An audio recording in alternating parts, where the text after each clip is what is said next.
Hey everybody, welcome to day 3 of the 6.5 Summit for our executive Q&A session. Today, very excited to have Sheila Jordan, Chief Digital Transformation Officer at Honeywell. And Sheila will be bringing you in to introduce yourself really quickly, but just a quick wave to everybody out there saying thank you. Thanks for tuning in today. Our day actually started off with Honeywell and it's going to end with Honeywell. We had CEO and Chairman Darius Adamczyk kick off the day. And for our live Q&A session, Sheila, we're going to be talking to you about not just what our topic was today, 5G, IT, and Edge, but we're going to be actually talking to you as someone who's leading the digital transformation of your organization, kind of understanding how you are instilling processes, getting buy-in, and of course, we might, float some other things that were related to today's session, our conversation with Darius, et cetera, but we won't surprise you. Pat Moorhead, you're back with me, buddy. We've been doing all these recorded, so it's like we've been together, but we really haven't. How are you doing today? I'm doing great. I'm so glad we added the live element. And Sheila, thank you so much for coming on. And, I always like to point on when we have people who actually, it's where the rubber meets the road, right? A lot of times we talk about enterprise IT in this kind of this fictional, ethereal way and, enterprise applications and digital transformation. But it's like, no, Sheila, you actually have to do this, don't you? Yes, we do. And it is very real. Yeah. So maybe Sheila, talk about, I know you've got this great title, but can you talk about what you do for the company, the expanse of it? Because not only is Honeywell an OT company, but an IT company, but you actually run all of digital transformation for the company. What is digital transformation at Honeywell? Yes, it's a great question. First of all, my title is Chief Digital Technology Officer, so that's a little bit different, but the reality is it still is from a technology officer perspective. You are running and meshing together the technology, data, and processes to deliver the transformation agenda. So I joined Honeywell 15 months ago, and I actually joined because of Darius and the management team's agenda. I came in slightly naive, thinking I had worked at Symantec prior to this, and then Cisco, so Silicon Valley software technology companies. And we did 9 large transformational things at Symantec, moving things to the cloud, subscription billing. I insourced the entire IT organization. And yet I get here, and there's 42 active transformational programs. So think about this as every function, so legal, HR, finance, engineering, every strategic business unit has a digital agenda. So think about us digitizing contracts, 250,000 contracts, sellers, buyers, direct procurement contracts. Think about cash digitization. Think about how we're really digitizing the whole manufacturing and supply chain. Think about how we're doing this for marketing. And so on the marketing, and as we think about marketing, and of course, again, every strategic business unit and every function has some kind of a digital program going on. So my role specifically is to, where my colleagues sit in the hub of this is, one, we own the technology, of course, but it also requires to make sure that we're stitching things together. So I can't emphasize enough how important data is. I actually liken data is the currency of the digital transformation, because when you think about a digital transformation, and I like to give this example, this consumer example, I can actually book my family of 4 on an international trip using my airplane app. I can do this in 7 minutes or less without pulling out a credit card, without pulling out a loyalty number, anything. I pick the people I want to travel with. I pick the location we're going to go. It processes my credit card. And while I'm standing in line at Starbucks, that international trip is booked. The only reason why it takes 7 minutes is because the airlines haven't quite figured out how to automate and digitize seat assignment, which I like the window seat versus the aisle seat, but neither here nor there. So the reality is that's digital. And when I explain that experience, that digital customer journey, it usually involves 5 to 6 different functions in the company to pull that off. Branding, marketing, packaging, pricing, finance, because I process my credit card. So the thing I love about digital, and the reason why I think IT leaders are so perfect to help lead these transformations, is because we systemically, and we, in part of our DNA is we think and see horizontally. We have to, because we can't fix one application somewhere and break something else. We can't fix one server and break something else. So innate into the actual discipline of IT is that it is connected. Everything's connected, right? And we have to make sure that we always see horizontally and systemically across the organization. most companies are organized functionally. You're optimizing marketing or sales or engineering, the function. Digital changes all of that. Digital is a horizontal end-to-end experience that we want to have interactions with our customers, partners, and employees. So it really forces the business and IT together, looking at the end-to-end process and how we actually put that together to stitch those things together that create that magical customer experience or partner experience. You use the word magical, and it's funny, you have a really interesting background, Sheila, and now that I've gotten the title incorrect, I want to make sure to get the rest of it right. So you said magic, and it made me think of, I've written 7 books and I've spoken on countless stages, and I use Disney endlessly as an example of digital transformation, the magic band, some of the innovation that's created to gain, not just to add digital technologies, but to really transform the experience. It really was an experiential thing. And you've taken this, and I see you've had leadership at Cisco, you've had leadership roles at Symantec, you've been in tech, you've been in sort of consumer. You also sit on the board of Slack, which obviously is in the middle of being acquired by, so you're doing a lot of interesting things that are very inundated in the transformation. How is Honeywell so different? Because you went from consumer, super fun, I look at Disney and Starbucks as these really super fun, ephemeral transformation stories, oh, we made this cool app. And then you went to work for these tech companies that are building it. And now you're at a company that's doing both. They're building it, but you, in terms of internally, not the kind of same cool factor. You're really transforming a conglomerate that has massive implications in every industry, but it's kind of seen as big, old industry. How different is this for you?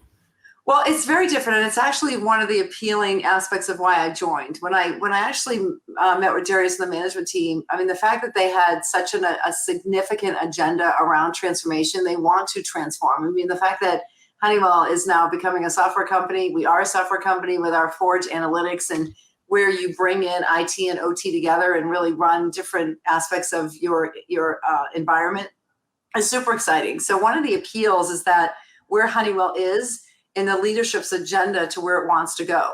And so I'm not sure why, but I always like the challenge, right? And I like to apply my experience into knowing I've done something before, even if it was smaller scale and even if it was, on consumer, but the ability to pull all that together and help Honeywell really move the transformational agenda is super exciting to me. And I think that's exactly where we are. When you're thinking about digital, I use the word experience and magical and surprise and delight because that's kind of in my blood, having spent 15 years at Walt Disney World. And then you apply that to to knowing what's available and what's the technology that's available in Silicon Valley. And if I don't know, I have enough of a network to call people and find out what's coming next. And so bringing those together and really applying that to an area, to a company that wants to transform and wants to move and wants to introduce software and introduce new ways of connecting the IT and OT world, it's just such a super exciting opportunity. Yeah, I love the breadth of experiences. I spent over 30 years in tech. I had different roles from product management to product marketing to corporate strategy. But I love the fact that you've gotten all this experience at different types of companies. I can imagine how much fun it must be when you were working at Cisco and now you're in a vendor meeting. You must have a lot of fun. Yeah. I don't think I would want to be on the other side. But so with that experience and the reality that all digital transformations don't just start and go serial and then nothing else changes as you're going along, the reality is you learn as you go along. Things change, situation change, the pace of business changes. So if a company's on a 3-year trajectory and things change, what's some advice that you can give to some folks where things have changed, where they might need to rethink their strategy, or I liken it to building the railroad as you're traveling on it? Yeah, it's such a great question, Pat. And what I would say is, and I'll put the perspective into our experience with COVID. So I was 59 days with the company when COVID hit. And needless to say, when we made the decision that our employees had to go work from home, we weren't equipped. We're not in a tech company that was equipped to go work from home. So we looked at the network that needed to be re-architectured. We had to distribute 83,000 laptops around the globe. We had a lot of work to do, and the team stood up, and I called my Cisco and Dell friends, and they helped me. And we actually got everyone working from home in 8 days. Now, the next question you'd ask is, okay, everyone's trying to figure out exactly the impact of COVID onto their specific businesses. And do we adjust? Do we scale back? Do we slow things down? And again, I would say that I'm so proud of the decision the management team here is that we reset the transformation agenda a bit, but we kept full steam ahead, knowing that this would pass and knowing that we would come out of this. And because of that, and because of how we all learn to work with the technology, and whether we like Zoom or Teams or whichever technology you want, but we actually got really productive really fast. And so our transformation agenda continued. Now, back to your question, while there is an agenda and a strategy, that's important, but the reality is that everything today is got to be nimble and you've got to find ways to adjust. So the good news is the technology is actually the easiest part of a transformational agenda. Once you pick the platform and once you make the technology decisions, that's relatively, it's not easy, but it's relatively easy as compared to everything else. Everything else is really making sure you think about the change management. You think about, we ask ourselves a question all the time here at Honeywell is, what would I do different? What would I do different to apply this new technology, this new capability? How do I run my business differently? How do I think about the metrics differently? How do I interact with the customer differently? So I think the change management is equally important. The other point I'd like to make is, I think really Honeywell is comprised of, hundreds and thousands of really, really, really smart people. Every company is. And I think when you have really smart people together, you might have a tendency to overcomplicate things or over-engineer things. When you look at trying to deliver a digital transformation, you want to make it as simple, as intuitive, and as smart as you possibly can. And again, when I look at what AI and machine learning really does in practice, it helps us with smart. It gets smarter and smarter and smarter over time. And machine learning will help the machine learn, the people learn, et cetera. So the biggest thing that people in the business and the IT people have to help do is simplify the process. You don't need to have 9 steps if you could do something in 1. If you can really simplify and make it so it's simple for your customers and partners and employees to work, to do business, to interact with Honeywell, that's a mission that we're on to really simplify the interactions. Yeah, there's a lot to unpack there. And by the way, I just keep thinking to myself this anecdote about the Disney era, the create magic and pick up the trash. This great story I heard from one of the, I was at a Disney Institute thing. I don't know if you've ever heard it, but it made me think about, and then I started thinking about, because it was Edge 5G day, about how I bet you they're using machine vision and all kinds of different things to kind of monitor the parks and applying IoT now to, just the history of putting it all together, lots of time on stage. And now I'm thinking about the practicality of taking these processes and building them, because you kind of have 2 things going on. You've got the organization and the culture, and then you've got the actual technologies and the workflows. And so all the things that you just mentioned, the biggest thing in all the research I've done, and Pat, you and I have talked about this countless times, is you get the right tech, but you can't get the people to adopt it, put it into place, make it work, right? 50% of IT projects fail. I think CIO came out with that data point at one time. But does half the technology you buy not work? So what are some of the practical ways now across tech companies, across entertainment, consumer businesses, and now a big industrial company that you're seeing getting that cultural buy-in and getting those workflows to be implemented? And by the way, have it done, Sheila, quickly, because speed is a differentiator in this current state. I totally agree with you. So first of all, I would say is you have to define a common language. And when you're trying to drive digital transformation across an organization, I mentioned before that there isn't a digital transformation strategy that any one function is responsible for. It isn't. I'm stitching together multiple functions. So you have to come up with a common language. The common language is often the customer. And when you can understand and walk in the shoes of the customer and understand and listen to some of their description of pain points and how they want to interact with you and what the best experience would be. I mean, I learned at Cisco, John Chambers taught us all, and it just continues everywhere else, is you have to be obsessed about the customer. Because ultimately they'll tell you what's wrong, they'll tell you what's broken, they'll tell you how to fix it, they'll give you input and feedback that you could spend months analyzing. But if you understand that, and you really want the teams to come together under that common language of how do I make the customer more efficient, more effective, a better experience, and you just get grounded on that common language. The other thing I'd say is I can't agree with you more on this whole time to market. Like there is the long gone is the days of a 3-year IT program. Long gone are the days of a 3-month IT program. I mean, what I've learned over the course of it with, again, the advancements of technology, the advancements of methodologies and agile and sprints. I mean, the fun story is I like to tell is my mother, who's 84 years old, she's always trying to figure out what I do for a living, and it's really hard to explain. So I give her all these examples. And so one day I was telling her about, agile and how you do things quick. And, sometimes I was explaining some things take a little longer. And so she goes, I've been really thinking about it, and I'm not sure I still understand, because I can update the operating system here by clicking that red little button on my iPhone. So she goes, so why is your job so hard?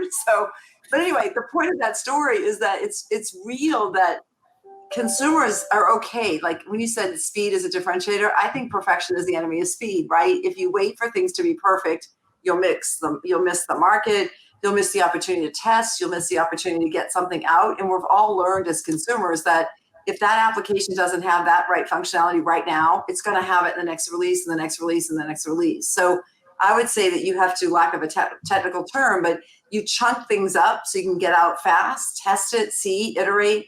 Agile development, sprints, scrums, whatever you want to call it, allows you to do all that stuff really fast in 6 weeks and 3-week efforts versus it being this monolithic thing that I'm going to try and get perfect. And 2 years later, you deliver it and you've missed the whole opportunity. You just can't deliver IT and technology and business capabilities in the old way of doing things. It has to be more agile. I love you had a couple real gems in there, and one of them was the customer is the common language. You need a common language to get everybody on the same page. I love that. And the other one, and by the way, I worked at multiple Fortune 500 companies, and we never had anybody like you in this role. And another one was perfection is the enemy of speed. And it's just like at some point you need to move forward, and whether we want to call it fast fail or iterate, that is the new way of doing things. And I think it took people a little bit along to get on that trail. But let's go from kind of hypothetical, strategic to real projects. So your folks provided us some of the examples of some things you're doing in digital transformation with Honeywell. And it seems to be a real reflection of innovations across your portfolio and vice versa. And I'm curious if there was, one example you can talk about, that's not super confidential of what is the best example.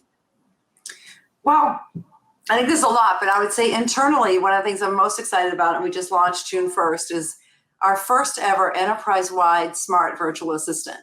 So we have bots all over the place, but the reality is again, I want to try and make the employee experience as productive as possible.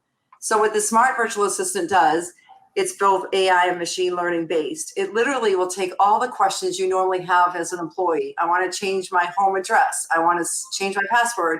I want to check on a PO. I want to look at procure. I want to go look at my expense report. I mean, all the things that you do that require you to go into the finance applications, the HR applications, the procurement applications, and you're constantly going in and out of that. The smart virtual assistant, we happen to call it RED. So it represents well. RED is gender neutral, and RED will answer your questions. And RED now appears in Teams, and you can actually go have a conversation with RED and get things done. And the cool thing about it is you can ask questions and find people on the directory and all those examples I mentioned. But the cool thing about it is it actually will work in workflow. So now it will say proactively, it's time to change your password. We know that's the number one reason why help desk gets called. It's time to change your password. So click here, and it goes through the workflow all systematically behind the scenes, and it will change your password without you going into those applications to do it. Now, the applications are still really important. They're sitting behind RED, but it's an interface. It's like Ask Google, but instead it's going to be Ask RED, and it's enterprise-based that will really help bring in all the things that an employee wants to do. Simultaneously, our comms team is super happy because we can actually push messages to the entire organization or to a certain location or to a certain region. So while you're in Teams, again, because I think what we've learned by us all working from home is that we do spend a lot of time in right now Teams or Zoom. And when you're in there, if you can do other things that make you more productive. So RED sits in Teams, RED's there to talk to you, RED's there to interact with you, and it's going to make that experience even much more fulfilling. So we're super excited about our smart virtual assistant. Yeah, and actually, Sheila, as I was reading some of the notes and some of the background that was shared ahead of the interview, one of the things I was reading about that was interesting, and I was going to ask you, you talked about the assistant. Another practical thing that actually fits today pretty well was, it sounds like you guys have a initiative called, in Smart Factory too.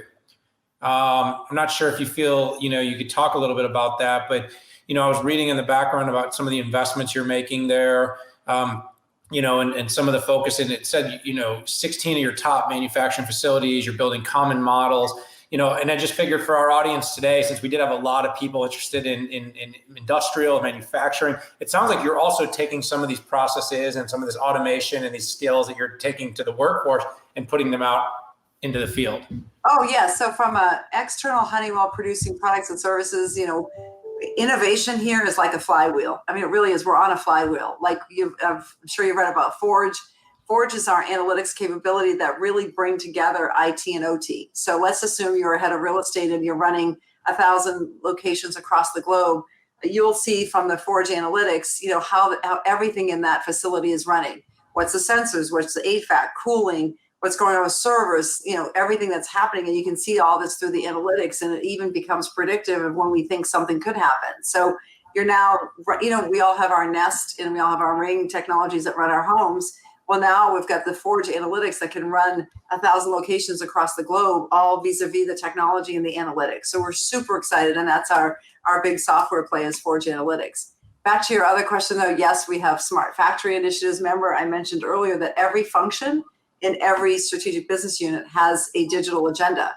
On the manufacturing side, that is about smart factories. We're coming up with a design and the view of what that is. How connected is it really? And this is where I want to go back to the point I made around data is, I think if there's IT people in the audience, we've spent a long time getting our arms around the data of the organization. And now there's tools to help it be more predictive and analytical and all of that, and make us allowing us to give the business the data that they need to make near real-time decisions. And yet, as much advancements as we've made in data and AI, I think we're just scratching the surface. I think there's still going to be this plethora of data that happens when IT and OT converge. I mean, it really is happening faster than we think, where the CIO is going to be responsible for understanding the corporate IT as they've traditionally known, but now all the data that's coming from OT and all the information that's being ported, and how do you bring all that together to not only make the smart factory, but the smart worker in the factory? And are they working at optimal levels? And so you bring all that dynamics together to really help us run factories in a much smarter, more efficient way. So yes, there's lots of innovation happening within Honeywell. Sheila, is there any thoughts you have on 5G? That I know you're cranking out strategies or aligning with businesses. Does 5G ever intersect those conversations? I'm really super excited about 5G because I got to give it to the service providers. They've been talking about this for quite some time, and I actually believe this year it's come to reality. We're actually deploying 5G in our corporate headquarters, which we're moving in the end of August, September. We're going to have that on several floors to begin with, and then open that up to other floors across. And if you believe in the promise, the speed, the experience that will happen with 5G, you think about the plethora of information and content and videos and all the things that all do on the phone. That's going to happen in nanoseconds. So the promise of 5G is quite exciting, and I really believe that it's here. And we're deploying in our corporate headquarters in August and September. Simultaneously, though, I think it has a big impact into all of our products and services. We're looking at where 5G makes sense in our products and services. I know our CTO, Suresh, is really evaluating what play, especially products and services on the edge, and how that's going to impact the speed of delivery and the transport of data. That's going to be a major consideration in all of our products and services. So yes, I think it's very much, I think we've crossed the hump and it's no longer a promise, it's a reality, and we're all working through exactly the use cases of where it plays. Quick question. I know people are dying to ask, is it private 5G you're putting in or through a carrier? It's through a carrier. Okay, thanks. Well, Sheila, I want to thank you so much. We understand how busy all the executives are that have joined us for these live sessions, and we've hit you with a lot of questions. We've gone as broad and as narrow specific, and I hope everybody out there really enjoyed it. Sheila, we'll have to have you back We'll have to do Anytime. this again. I'm looking forward to sort of tracking all of the work that you're doing and how much this is able to impact the really aggressive journey that Darius and the other executives, including yourself, have shared with us over the past year or so that we've been engaged in working with Honeywell. Excellent. Well, thank you for inviting me. Thank you so much. All right, everybody out there, thanks for tuning into day 3's live session. Again, Sheila Jordan, Chief Digital Technologies Officer at Honeywell. It was a great day, a lot of terrific sessions. Remember, all these sessions are available on demand. So click them, share them, subscribe, sign up, register, email it to your friends, all that good stuff. 6.5 Summit, we couldn't do it without you, our audience, and you, our vendor partners. So thanks for tuning in. We'll see you again tomorrow for our Semiconductor and Devices Day. And what a big day it is, kicking off AMD CEO and President Lisa Su. We'll see you tomorrow.